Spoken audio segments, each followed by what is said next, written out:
Gameplay Diary 3. The date is and the time is. It's Seb, by the way. I made a phone call to HQ last night about someone snooping in the area and trying to break into the site. Lawrence said he'd upped the security and sent a few more guys. The whole place may be in a wooded area, but there's a perimeter with surveillance warnings with one post connected to a fence.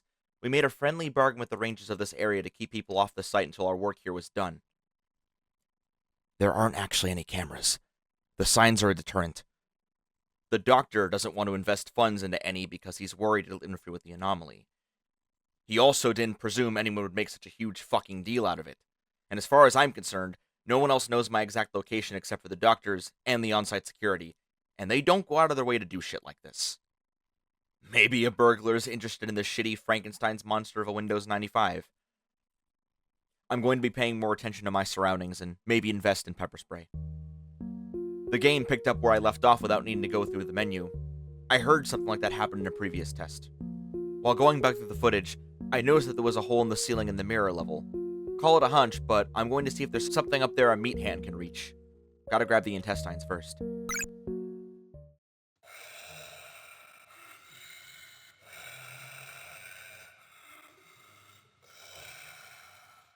What now?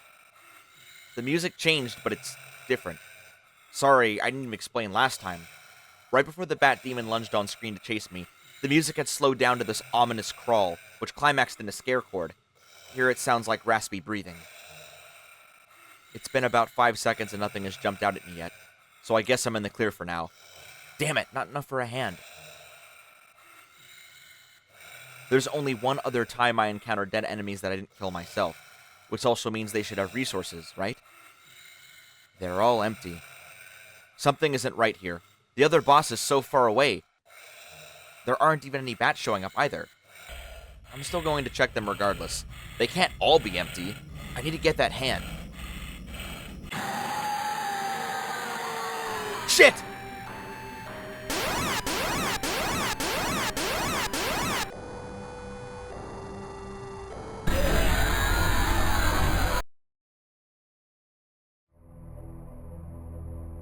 I'm still alive.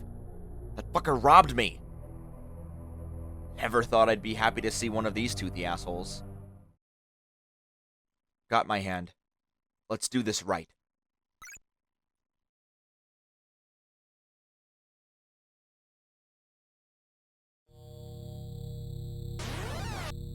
Knew it. That hand is going pretty far. A torch. That makes a lot more sense now. I don't see my reflection, so that's a good sign. I wonder if I'll need this for future levels. Something is still bothering my guy, though, because now whenever I stand still, he looks over his shoulder.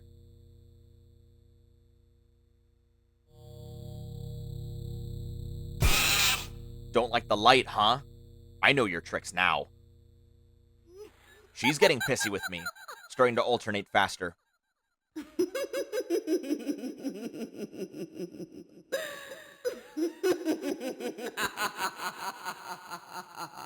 Yeah, keep laughing, freak shit.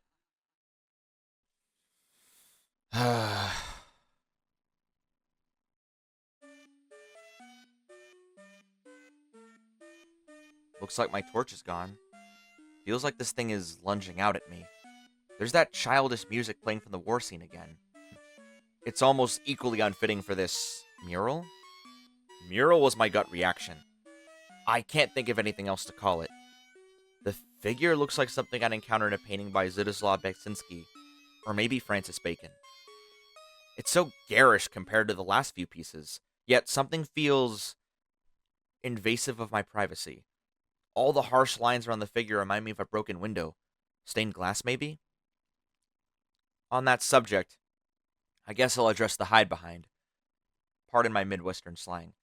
I'm referring to the red-faced thing that attacked me. The hide behind is an urban legend from where I grew up. It was a creature that hid behind trees and strangled loggers to death. You'd never see it until it caught you, but it apparently didn't kill people who drank a lot because it hated the taste of alcohol. Kind of an out-of-nowhere comparison, but that's what it reminded me of. My dad would tell me that story when we'd all go camping, and on the way back to our tent, his friend Chuck, who'd usually join us, would jump out from behind the tree to scare me. He was a big guy, so he always looked intimidating, even though he was very sweet and quiet around my mom and I. My mom would get so mad at him, though. It was almost hysterical.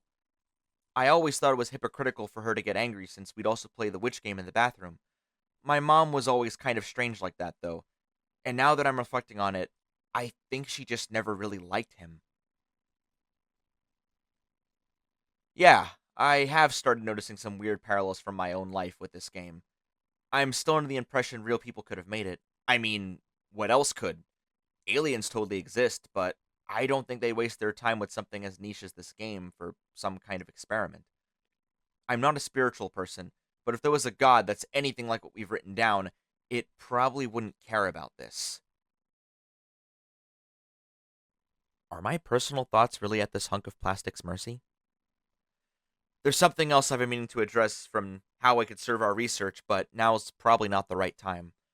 Let's assume the game picks the wrong side of my brain later, and then I'll talk about it. You're next.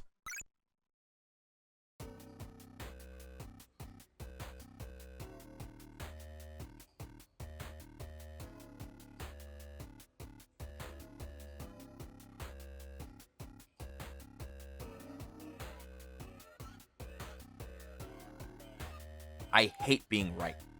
I'm not sure if the slime would kill me, but I wouldn't want to risk it. I'm thankful for how floaty my little guy is.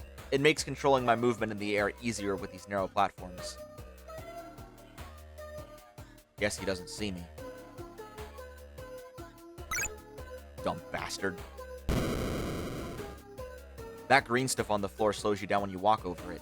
It limits your jump height too. I immediately ran into this fucker turning at me, but he also seems to be affected by it. Risk some damage, but at least the blobs are predictable.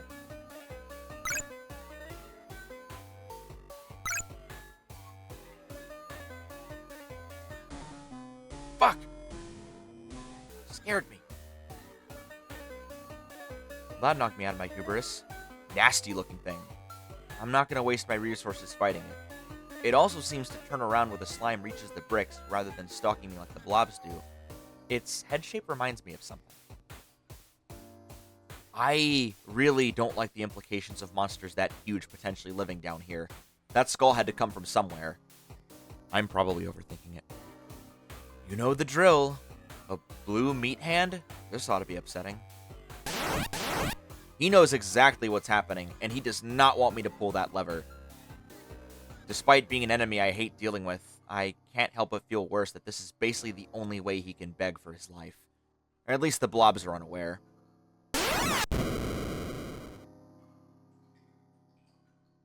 My meter is full, and this hand hasn't gone away. I guess it's kind of necessary for this level. Half tempted to Hulk out on this man. Is it actually dead? Nope. Is this the end of the level? Where's the boss? Only one way but down, it seems. You again. Finally hit bottom. There's a door here. Not letting me through, though.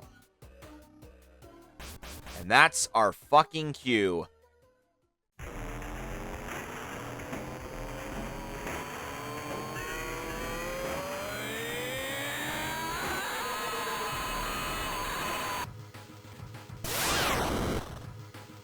The rush is insanely powerful. I just tacked off an entire bar, but it's gutting my meter. It's pushing me back. Some kind of shield. It's not stopping. It's trying to force me into the slime.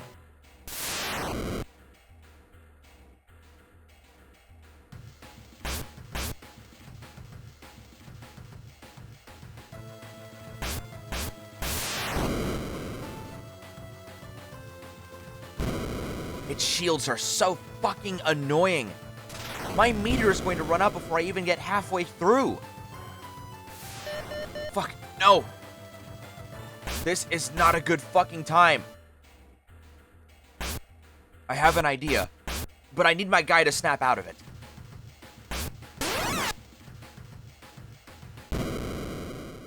Gotcha!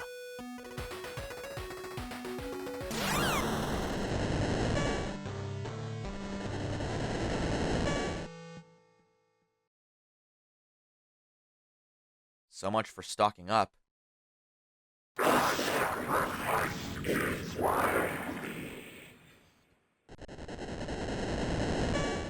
Thanks, big guy.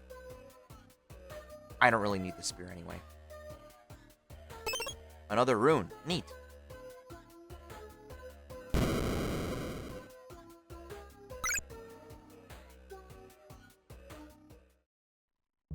Whoa, a new monster. This guy looks like the ringleader.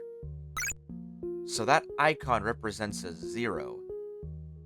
Unless that number isn't supposed to be a 10, I guess that's your real name. If increasing my meter also allows it to fill quicker, I think we should hit the statue level next.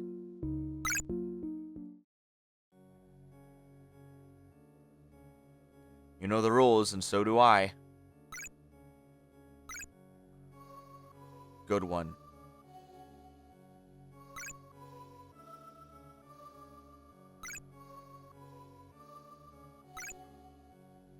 You know what? Do what you want, you sicko.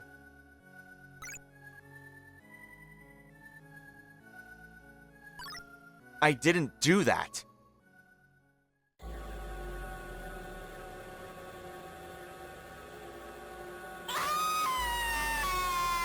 Stop it! Fucking stop!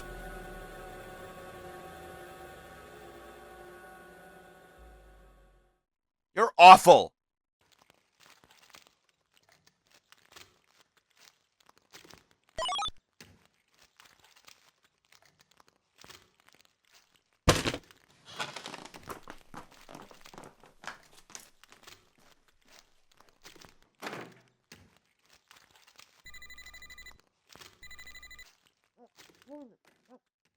Stop! No! No! What are you talking about? No, I don't want to get back in there. No, I'm not going to calm down. What are you talking about? What do you mean? I don't understand any of it. Any of it at all. I'm not doing this again. What do you mean, take another look? What are you talking about? What?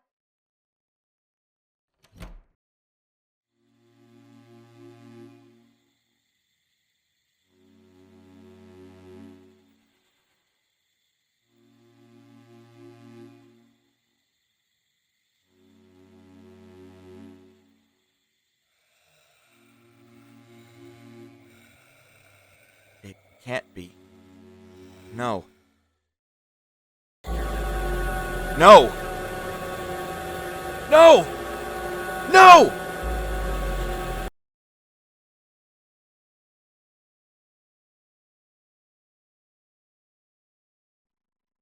All right. I see we've reached that point. Fine, you got me. My mom was a bipolar schizophrenic, or had some kind of psychosis. She was never formally evaluated and actively refused any kind of professional test. But she did have a history with social workers. There was a point where I was almost taken away if it weren't for my dad. My father did his best to give her what she needed, but it just wasn't working. I was 12 when they divorced, and it was so bad, my one friend's family allowed me to stay at their house for almost 2 weeks. My parents were okay with it, since we didn't have any other family in the area either of them trusted. Our house belonged to my mom's side, so she stayed there while my dad went out of state to bunk with his cousin. My mom did not want me going with him. Despite everything, I know that she cared for me, and she tried hard to only show me her best self. One night my mom called me, screaming that someone was breaking into the house. I heard glass shattering, her shouting, and a second set of footsteps. If it weren't for that, I would have thought she was just having an episode. But something else was there. My friend's mom called the police on another phone, but due to her location, the dispatchers would take longer to arrive. By the time they reached her, it was too late. She had been strangled to death. No fingerprints, no blood, but the house was in shambles. It was like a tornado or some natural disaster tore the place apart. What I'll never understand is why she didn't use that phone call to contact the police herself. As much as I just wanted to put the phone down, I knew I had to stay on. After that, my dad came back to get me, and we moved to where we stayed with my dad's cousin for a bit until we got a house in the area. Even though my mom's phone line was able to be tapped while the call was happening, because of her history, the murder was written off as being self-inflicted despite not having a legitimate diagnosis. I know what I heard that night, but if the police tapping the phone wasn't enough to convince them otherwise, I don't know what could. I've just wanted to put it behind me, move on from it. The house from the art show was where we used to live, where she was killed. I really didn't want to have this conversation, though I felt like saying, yeah, my mom was strangled to death just like the cultist lady would have been too much without context. Again, the good doctor advertised me to go into this level of detail if the anomaly took this exact course of action, hitting me where it hurts. The way Zero talked to me without input from the controller, I can't even begin to start wrapping my head around it. The replies were naturally timed with my speech. As far as I know, our setup didn't have a microphone either. I called Lawrence and he said it was to be expected. But he isn't answering any of my other questions. I can believe that the anomaly could have been made by humans, because at the end of the day, it can still just be an experimental piece of technology the world doesn't know about. And I can sleep at night knowing there are countless failed government experiments being contained elsewhere. This is something else, though. I don't think the game is alive, but there's something happening inside that's definitely above my pay grade. The guy I speared back with the first bat demon is still alive somehow. When I came back after being killed by the mirror monster, I had all of my things with me. Is it possible he came back too? I know I need to try talking to Zero again, and I really don't fucking want to. That begs even more questions, though. How long has Zero been able to function without my input? Why is it even letting me control its actions? Yeah, I'm calling Zero an it. I haven't used the centipede yet, and we still have one big bastard to deal with. I'm banking on it being some kind of protective item. I'm not concerned about seeing the next world either, because usually that's when the game starts to become dangerous. Again, according to Lawrence. I need my meter to be full for this fight. I'm going to cycle back to that pillar level and stock up. See if I can get anything out of Zero.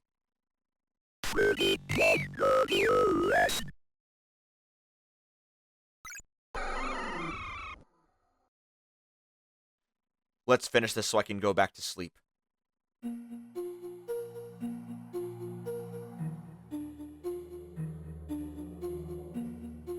Then there's that serenity again. Like the game is preparing me for something awful.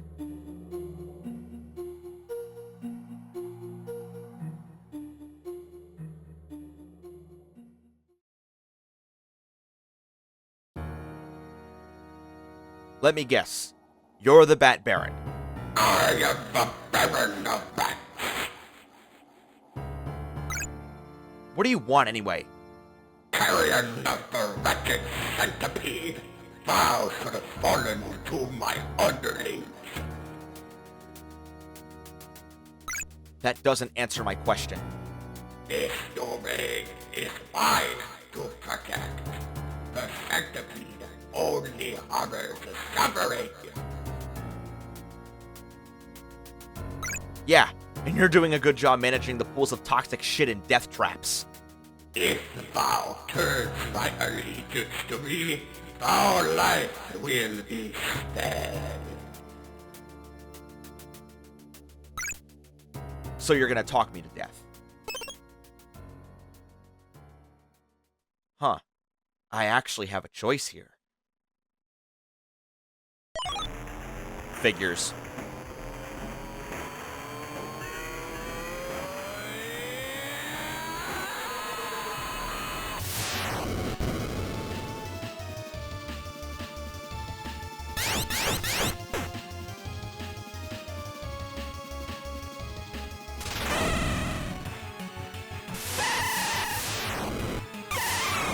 Really not a good time to start glitching out.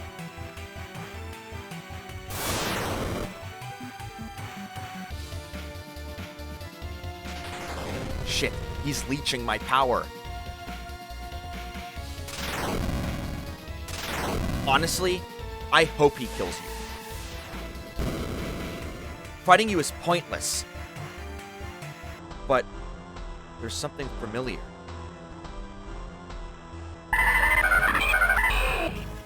It's you again!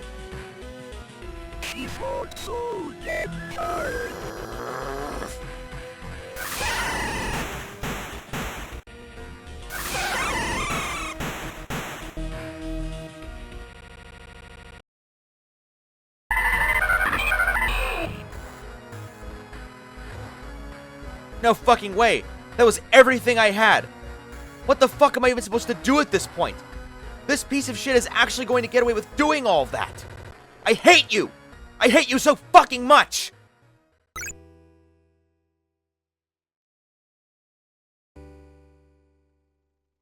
And what do you want?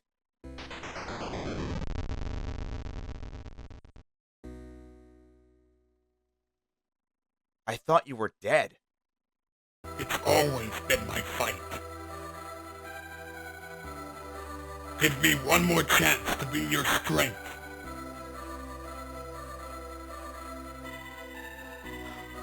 Fine. This ends here.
I miss you too.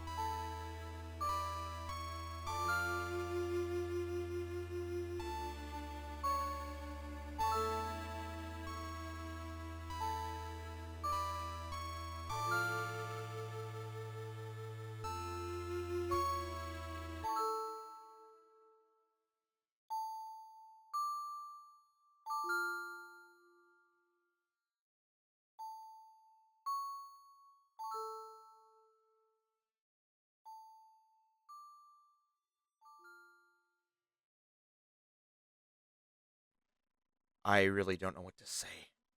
Fuck.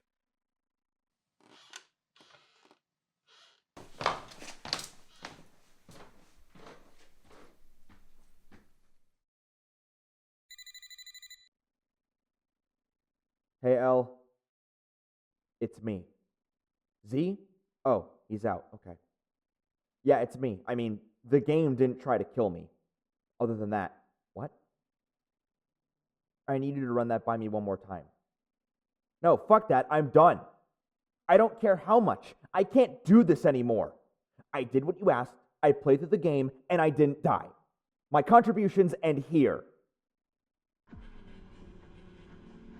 Z, this isn't the fucking time. There's a guy out here. No, he fucking isn't. You said the perimeter was guarded. There's a fucking guy slathered in red paint standing 5 feet outside of my window. Get someone over here now.